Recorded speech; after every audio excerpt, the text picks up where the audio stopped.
They called her an attachment, said the word like it tasted bad. The Black Hawk had barely settled on the Afghan dust strip when the laughter started. 11 Navy SEALs climbed out, heavy with gear, eyes sharp, bodies tuned for war. Behind them stepped a girl who looked like she'd wandered onto the wrong flight. Too young, too light, rifle almost as tall as she was. 18 years old, brown hair tied tight, face unreadable, no unit patch, no rank insignia anyone recognized. One the SEALs snorted. Who let the kid bring her science fair project to war? Another chuckled. Must be somebody's niece. The team leader, Chief Mason Reed, didn't laugh, but he didn't shut it down either. He glanced at the clipboard handed to him by command. Attachment, civilian liaison / marksmanship specialist, age 18. Reed frowned. This a joke? The officer shrugged. Orders from higher. She observes. Doesn't interfere. The girl said nothing. Her name was Evelyn Cross, but no one bothered to ask. They marched her to the firing range outside the forward operating base. Heat shimmered over the dirt. Targets stood at distances most soldiers wouldn't even attempt without optics tuned and time to breathe. A SEAL named Rourke leaned toward another. I'll give her 5 minutes before she cries. They handed her a standard issue sniper rifle, almost mocking. No custom build, no adjustments.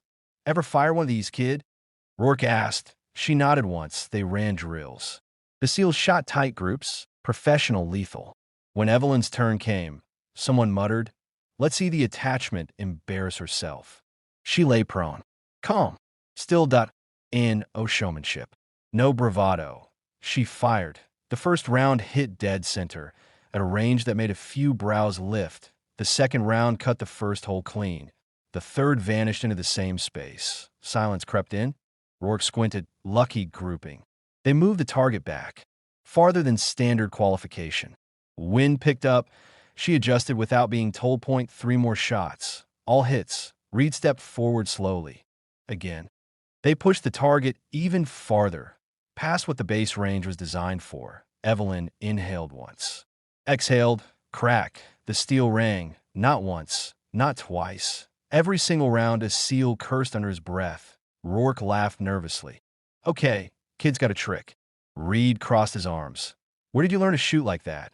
She finally spoke. Her voice was quiet, flat. My father trained me. Before he was killed. No one laughed after that. That night, intelligence came in fast and ugly. A hostile cell had been tracking coalition patrols through the valley. Multiple confirmed sniper positions. Terrain advantage. Civilians nearby. High risk. Reed looked at his team. Command wants us to take the ridge. Someone asked the question no one wanted to say. What about the attachment? Reed looked toward Evelyn, sitting alone, cleaning her rifle with methodical care. She stays behind. Evelyn looked up. I can help, she said. Reed shook his head. This isn't a range. She met his eyes without flinching. My father died on that ridge. Same cell, same tactic that stopped him. How do you know? Reed asked. She slid a folded satellite photo across the table. Because I helped map it. The room went quiet. Reed stared at her for a long moment. Fine, he said. You observe. You do not fire unless ordered. She nodded. They moved before dawn. The ridge was worse than expected. Wind unpredictable. Visibility poor. Enemy shooters dug in deep. The SEALs advanced, and then the first shot cracked. One of theirs went down. Shoulder hit. Not fatal, but pinned. Then another shot. Close. Too close. They're walking us in, Rourke growled. Reed scanned the rocks, optics sweeping, but he couldn't see the shooter. Evelyn was already adjusting. 11 o'clock. Upper shale. Mirage distortion. Reed snapped toward her. What? She handed him the scope.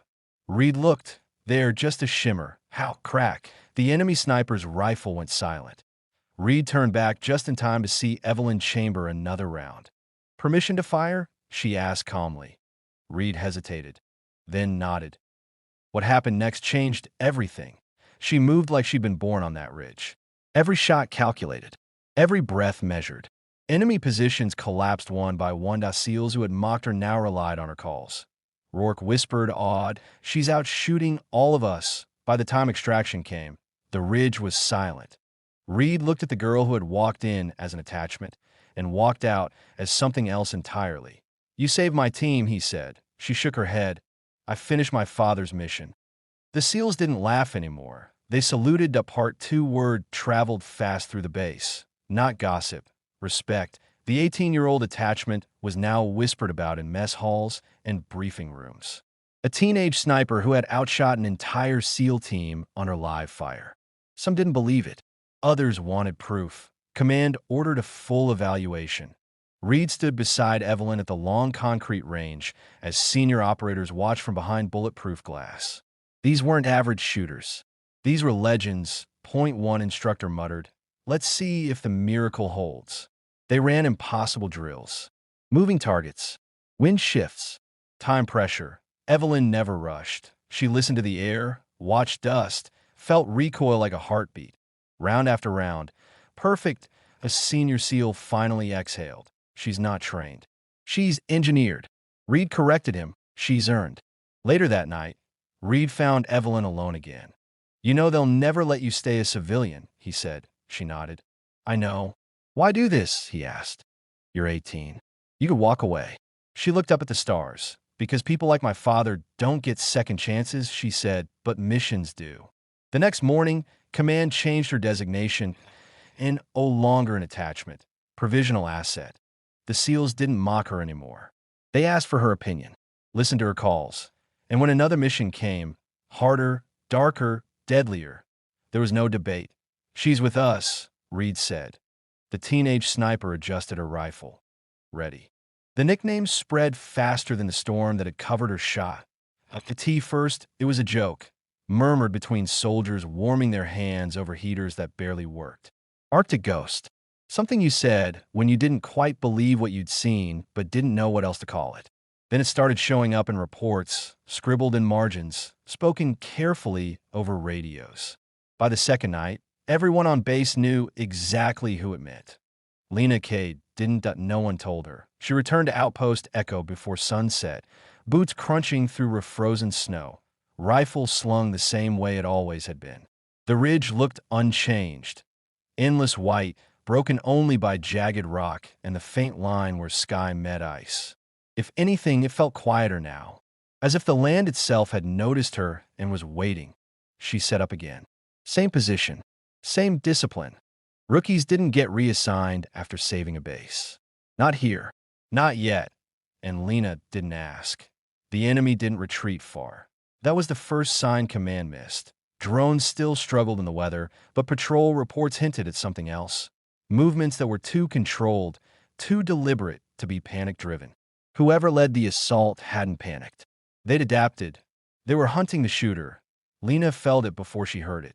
The radio static changed tone, subtle but wrong. The aurora flared brighter than it should have. Snow fell in patterns that suggested bodies moving just beneath the ridge line. She adjusted her position without conscious thought. Hours passed. Then a flare burst in the distance, green, not red, but a signal. Lena exhaled slowly. They weren't probing anymore. They were baiting. The second engagement came without warning that a mortar round struck the far side of the base. More noise than damage. Another landed wide. Then a third. Random. Testing response times. Drawing eyes away from the ridges. Classic misdirection. Lena tracked movement through the scope. 3 heat signatures where there should have been none. They moved like professionals, using wind and elevation to mask approach. Not conscripts, not raiders, specialists. Her finger rested near the trigger. Command crackled in her ear now, panicked voices overlapping. Multiple contacts, radar interference, echo report, "I see them," Lena said calmly. "They're coming for me." Silence. Then the commander's voice, sharp and controlled. "Hold position. Support inbound." Lena watched the lead figure raise a launcher. "No time," she said. She fired. The shot hit snow 5 centimeters from the target's head. Intentional. A warning shot that forced movement. The enemy reacted instantly, diving, scattering, breaking their clean approach. She fired again. This one shattered a scope that a third shot disabled a leg. Now they knew. They returned fire. Ice exploded around her position. Rock chipped. Snow geysered. The ridge came alive with sound. Lena rolled, repositioned, Moved like she'd been doing this for years instead of months. She wasn't thinking about survival anymore. She was thinking about angles, timing, patterns. She was thinking like the enemy. Support never reached her, whether closed in fast, grounding air units and blinding armor. Lena was on her own.